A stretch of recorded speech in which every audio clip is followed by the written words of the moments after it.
Yeah. That's what the bathroom looked like. It was just the door with the box was on top, and you pulled the chain. No way. That's what the water would come from up to Yeah, down. And you know the thing is when we were Because kids, it was rainwater up there. that's right. Well, yeah, that's where the water would come, and now you have it, right there, all in one. But back then, the way the plumbing was, there was a box, and they still had ice boxes back then. Some people still had ice boxes. They weren't electric. The iceman would come and put the chunk of ice in there. But when we were kids, when you went to the bathroom when you were a little kid, they'd say, "Don't forget to pull the chain." And we'd say, "What chain?" When we were in our own apartment, there was no chain. Then they had the newer plumbing. And me and my brother would say, "But what are they talking about? Pull the chain." Because you used to have a chain deal. Yeah. So, it was interesting life growing up in the Bronx. There was no such thing as a condo. It was an apartment. You had an apartment. So you had a one-bedroom apartment or a two-bedroom apartment or a three-bedroom apartment. If you were lucky, three-bedroom apartments were hard to get. Yeah. Because back then they used to have 10 kids. Yeah. So three-bedroom apartment. Nobody had, how many people could afford a three-bedroom apartment? Three-bedroom apartment then would be $75 or $80 a month. Big money. Big money. If you go back into the 50s, that's what a guy made a week. $75. And they're mostly rental apartments, or they would have owners that would rent to you? No, they were all rentals. And the only way that you could get an apartment was you'd have to pay off the super. To get into the line. Yeah, right? it's not like now you buy an apartment. They just buy an apartment. If you went up to somebody and said, "I want to buy an apartment," they say, "What the heck are you talking about? You got to buy the whole building. You can't just buy one apartment." They didn't know the concept of that. I don't even think it existed in the 50s or 60s, condos back then, did they? You know what? I'd like to research that because it's a great real estate question, but yeah, I don't think it even existed. We're slowly regressing back into a tenancy society because people just can't afford mortgages anymore, and people don't want to take the insurance liability and the storms that come through and the rainstorms and the plumbing. That's right. Life is getting so expensive that we're going back to tenancy. That's why apartments are becoming expensive again. Yes. Look at the rent in South Florida. That's right. After the shot in 2003 to 2005, that collapse of the financial market, people have been renting ever since, and they don't even desire to own.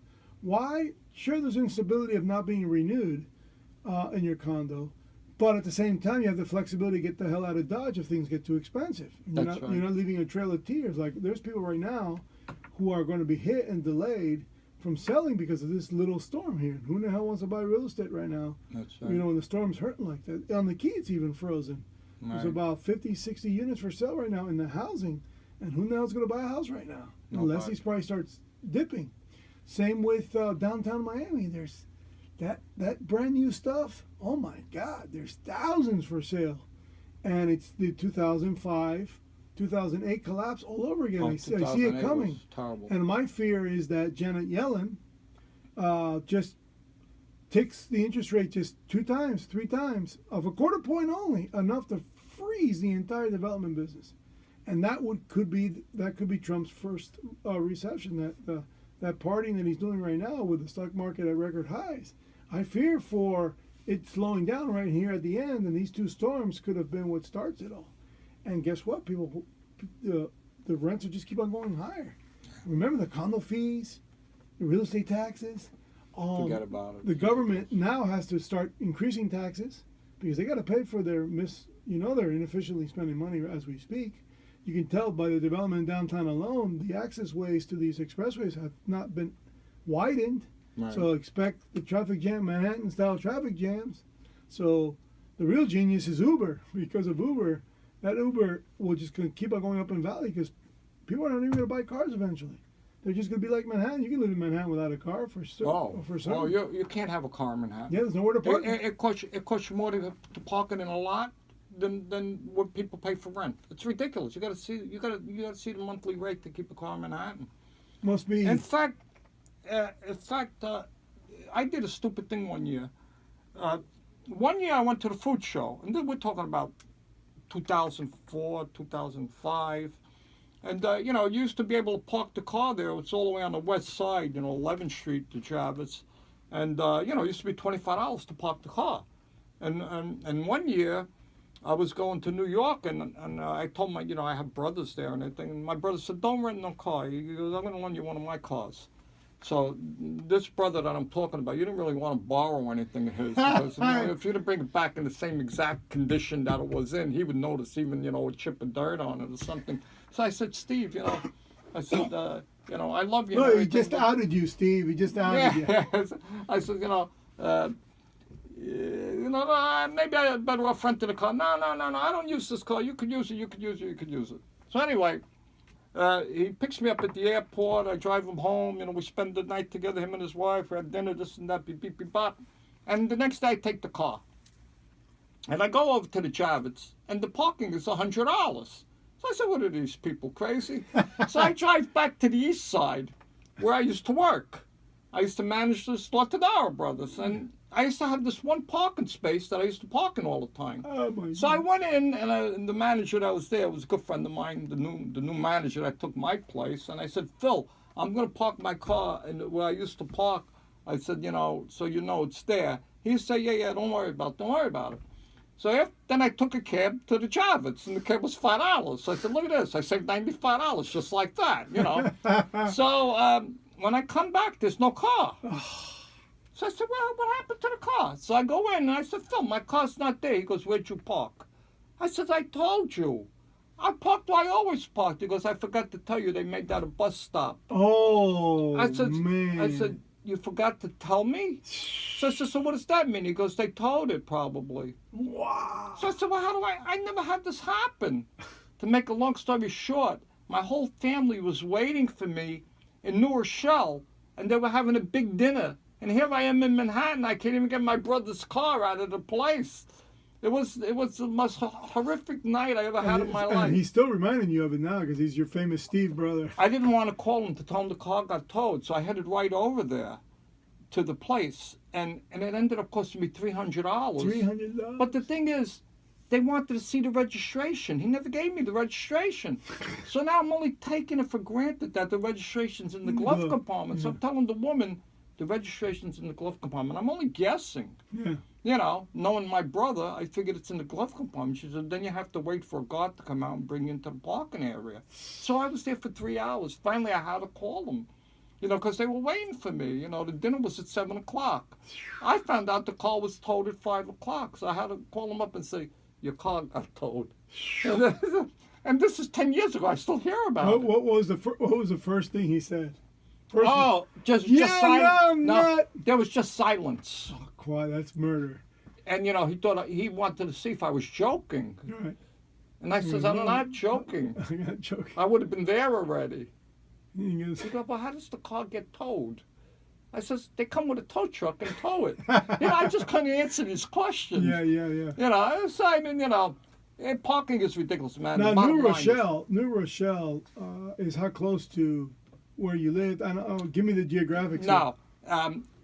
Actually, where my uncle had his store, 241st Street and White Plains Road, would have been the end of the Bronx. If you walked one block down, it would have started Mount Vernon and then New Rochelle. Oh, okay. So it went like that. It went Bronx. If you were on that side of the Bronx. If you were on the other side of the Bronx, then you would go over the 27th Street Bridge and you would end up in Manhattan.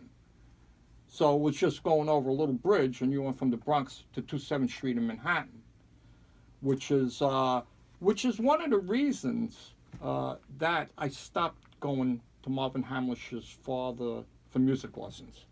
My father was very strict, and they lived by the planetarium, and it was only one stop, one train. You took the D train from the Bronx, and it took you right there. But Marvin Hamlish's father used to walk me to the train station and put me on the train. And the train was 15 cents back then. Jeez, imagine 15 cents. 15 cents. But what happened is, bubblegum for that. What happens, I had a friend that wanted to take lessons there too. So the mother was telling me, take him. So he took him for a student also. So we both went there together. But we didn't know that coming back, that there was two different train lines. So the last stop on the Bronx line was to 5th Street. So we're playing. When the train doors open, we would run out of the train doors and run around and get in the next train door. But this conductor closed the doors on us. So we just said, okay, we'll wait for the next train. The next train came. We thought it was the same train. We thought there was only one train. Yeah. So we don't recognize any of the stops. Then when it comes to the last stop, we see 27th Street. So I said to him, oh, I said, we're only 2 blocks away. You know, we're 25th, this is 27th. I said, I didn't know they had a 27th Street stop. But we didn't know we were on 27th Street in Manhattan. Whoa. So we didn't have 15 cents each to get back on the train. When we walked out, we didn't recognize anything. So we went over to a cop, and we said to the cop, but where's 25th Street? So the cop said, well, what do you mean 25th Street? I said, well, we got off the train, and the cop said, you're in Manhattan. Oh, man. I said, well, how do we get back on the train? We don't have the money to get back on the train. He goes, oh, I'll get you back on the train. So he told the guy at the booth, let these 2 kids back on the train. And, well, it took us about 2 hours. We were about 2 hours late because we had to go all the way back to 42nd Street to get the D train to go back. And who was waiting at the station for me? My father. That's the last guy you wanted to see waiting for you. So I said to him, you know, like a couple of days, I said, I don't think I want to go back for any more music lessons. And with that, we'll go to a song. We'll go to Allman Brothers' One Way Out. Yeah. One Way Out of Manhattan. How about that? With Carmine the Butcher. We're back in a moment. That was good, Carmine. You fucking spoke for an hour. Yeah. Dude, So- an hour. I got here at 3:10. It's 4:10. Yeah, I would have made it just on time. I thought he was going to be here with Carl. He's a crack addict. Where the hell is he? You know what I mean? So, when do you start work today? Can you do this every I'm off Tuesday? today. I Oh, just you're went off? in to put some things away. Oh, so you're off today, so that's a week. Keep on talking. Yeah, I'm going to talk more about this. I'm trying to get him to. What was that again? I'm trying to get him to. No, you don't have to whisper. We're on the air right now. I want him to sponsor. Yeah, I want man. to get some sponsors. So Yeah, well, look, I'm going to talk more about the store. okay, wait a second here, because we've been... How it all went from, you know, I got to the part with James, so you could say, you know, how